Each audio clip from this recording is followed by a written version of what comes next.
مجھے آفس سے گھر آئے بھی چند ہی منٹ ہوئے تھے کہ عثمان کی کال آ گئی۔ اس وقت گھبراہٹ میں بول رہا تھا اور مجھے اپنے گھر بلا رہا تھا۔ اس کی کال کے دوران شور کی آوازیں بھی آ رہی تھی۔ میں نے پوچھا عثمان خیر تو ہے نا؟ اس پر وہ بولا کہ خیر نہیں ہے، بس تم جلدی سے آ جاؤ، اور ہاں بھابھی کو ساتھ ضرور لے کر آنا۔ میں نے کہا یار عثمان کچھ تو بتاؤ، معاملہ کیا ہے؟ کہنے لگا تم لوگ آؤ بتا دوں گا۔ جلدی پہنچنے کی تاکید کے ساتھ ہی اس نے کال کٹ کر دی۔ میں پریشان ہو کر دل میں دعا کرنے لگا کہ خدا خیر کرے۔ میں اور عثمان ہنستے کھیلتے آفس سے نکلے تھے۔ وہ بڑے ہیپی موڈ میں اپنے گھر گیا تھا۔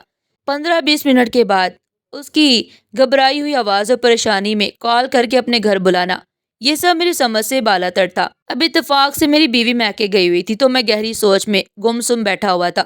تو والدہ صاحب میرے کمرے میں آئیں۔ تب ان کے پوچھنے پر ساری بات ان کے گوش گزار کی تو امی کہنے لگی چلو میں تمہارے ساتھ چلتی ہوں، تم جلدی سے موٹر سائیکل نکالو۔ اگلے 15 منٹ کے بعد ہم ماں بیٹا عثمان کے گھر کے گیٹ کے سامنے کھڑے تھے۔ ڈور بیل بجائی تو فوراً عثمان نے گیٹ کھول دیا۔ جیسے ہم گھر کے اندر داخل ہوئے تو دیکھا کہ عثمان کی بیوی رضیہ، جس کے سر کے بال بکھرے ہوئے تھے اور کپڑے پھٹے ہوئے تھے، اس کی انگاروں کی طرح سرخ آنکھیں تھی جن سے وہ عثمان کو گھور رہی تھی، اور پھر اس نے جنونی انداز میں سر کو دائرے کی شکل میں پوری شدت سے گھمانا شروع کر دیا، جس سے اس کے کھلے ہوئے بال بھی ہوا میں لہرانے لگے۔ ہم یہ منظر دیکھ کر حیران رہ گئے۔ امی کچھ معاملہ سمجھ گئیں۔ انہوں نے بسم اللہ درود پاک اور آیت الکرسی پڑھ کر عثمان کی بیوی رضیہ پر پھونک ماری اور آگے بڑھ کر اس کے سر پر دوپٹہ اوڑھا، اس کی حالت درست کی اور اسے اپنے ساتھ صوفے پر بٹھا لیا۔ پھر امی نے عثمان کو پانی لانے کا کہا تو امی نے پانی کے گلاس میں کچھ پڑھ کر پھونکا اور گلاس رضیہ کے ہاتھ میں پکڑا دیا، جسے وہ ایک ہی گھونٹ میں پی گئی۔ عثمان میرا نہ صرف کولیگ تھا بلکہ بہت اچھا دوست بھی تھا۔ وہ ہمارے شہر سے 25 کلومیٹر دور گاؤں کا رہنے والا تھا۔ جب اس کو ملازمت ملی تو وہ روزانہ اپنے گاؤں سے آفس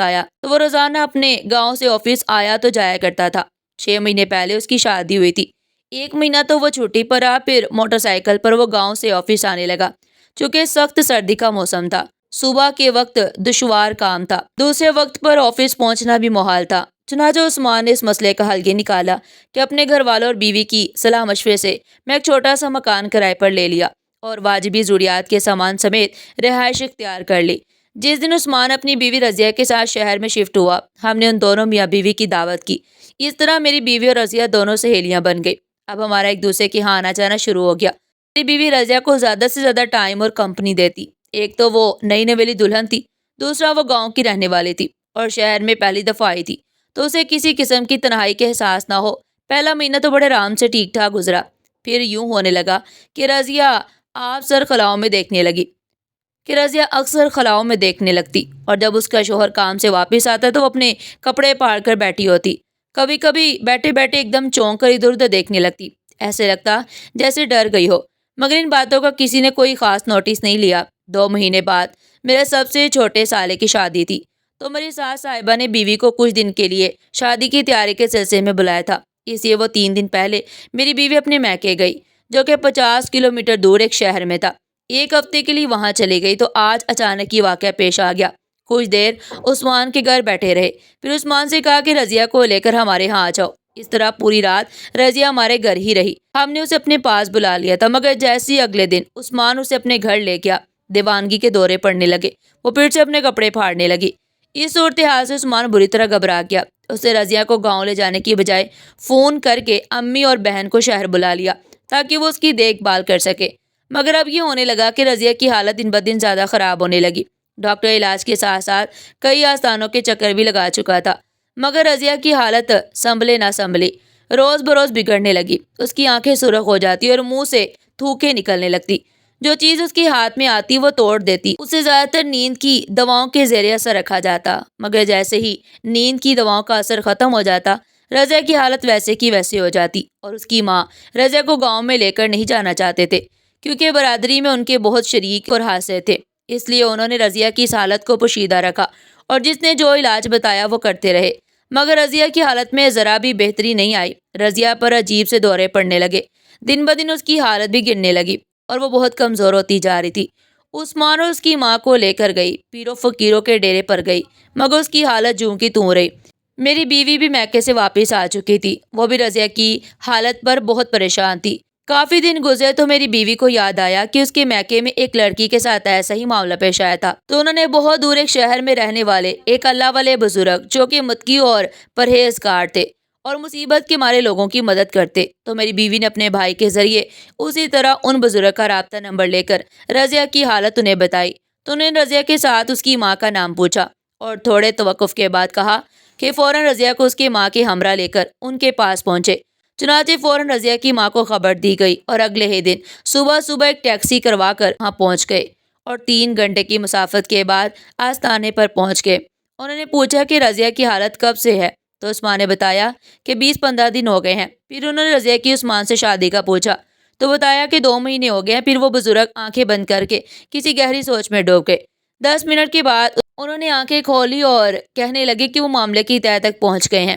انہوں نے رضیہ کی ماں سے پوچھا کہ رضیہ کی عثمان سے شادی سے پہلے کوئی رشتہ رضیہ کے لیے آیا تھا، تو رضیہ کی ماں نے جواب دیا کہ 8-9 مہینے پہلے کی بات ہے کہ ایک شمریز نامی لڑکے کا رشتہ آیا تھا رضیہ کے لیے۔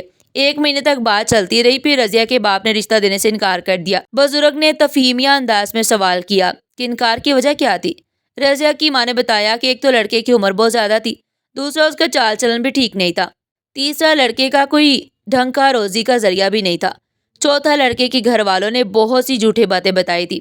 اس بنا پر رضیہ کے باپ نے رشتے سے انکار کر دیا۔ اس کی فوراً بعد عثمان کا رشتہ آیا جو کہ ہمیں ہر لحاظ سے مناسب اور موزوں لگا، ہم نے قبول کر لیا اور جلدی شادی بھی کر دی گئی۔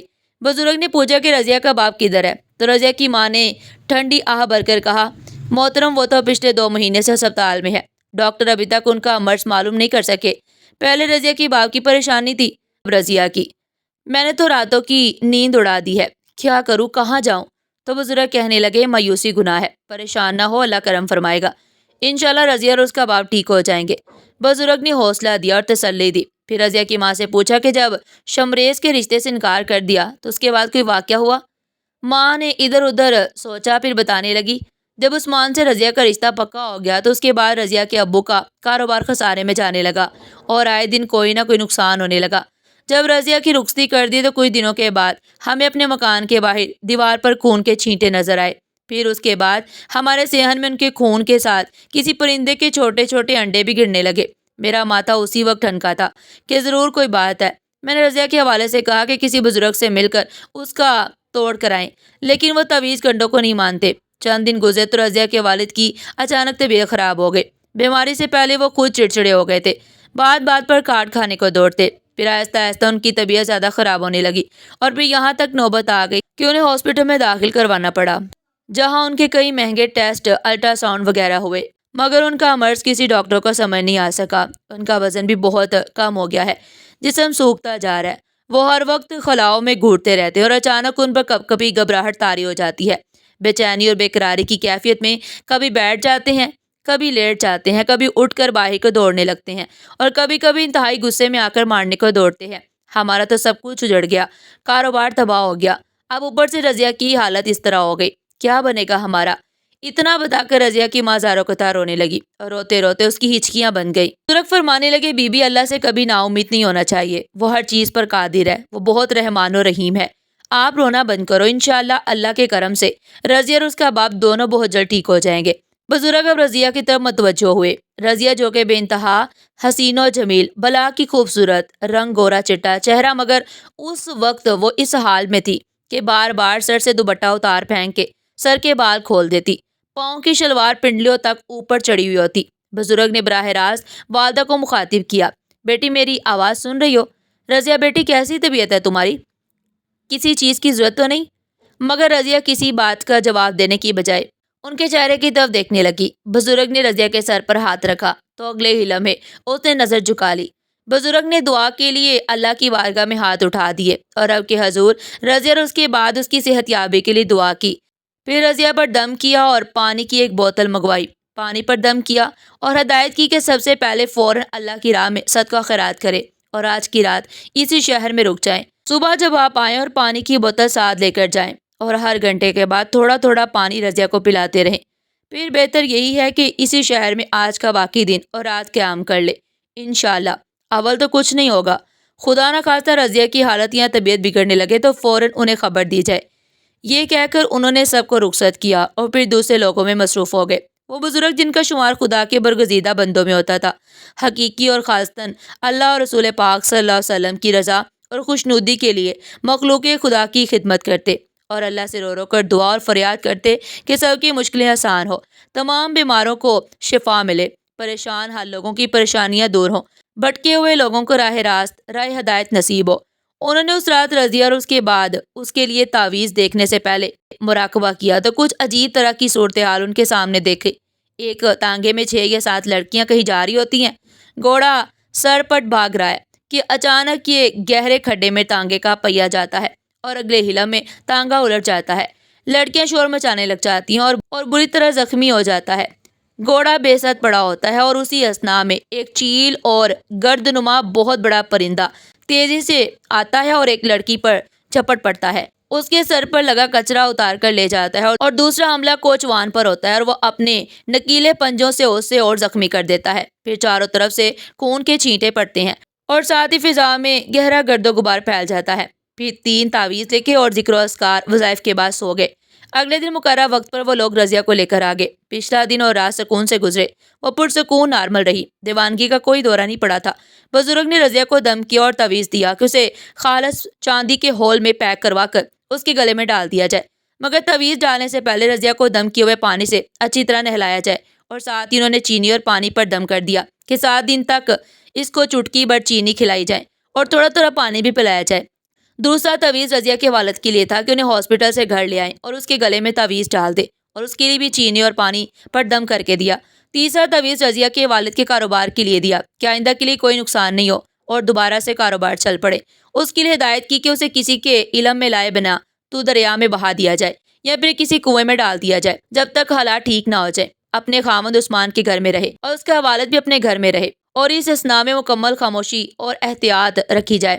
اس دوران اگر خدا نہ خواستہ کوئی غیر معمولی صورتحال کے واقع رونما ہوئے اور فوراً ان بزرگوں کو تفصیلات سے مکمل آگاہ کیا جائے، چنانچہ ان ہدایت کے ساتھ ان کو جانے کی اجازت دے دی جائے۔ آنے والے چند دنوں میں حالات نے پلٹا کھایا اور اللہ رب العزت کے فضل و کرم سے ان کی طبیعت ٹھیک ہو گئی اور اس کا باپ بھی بھلا چنگا ہو گیا۔ کوئی ناخوشگوار واقعہ یا صورتحال رونما نہیں ہوئی۔ جب دوبارہ ان بزرگ سے رابطہ کیا گیا تو انہوں نے کہا کہ رب کے حضور شکرانے کے نفل ادا کرے، دل کھول کے صدقہ خیرات کرے، دونوں خاندانوں کے تمام افراد پنجگانہ نماز کی پابندی کے ساتھ ساتھ تلاوت کلام کا روزانہ کا معمول اپنائے۔ دنوں کے اندر رضیہ نہ صرف مکمل طور پر صحت یاب ہو چکی تھی بلکہ حاملہ بھی ہو گئی تھی۔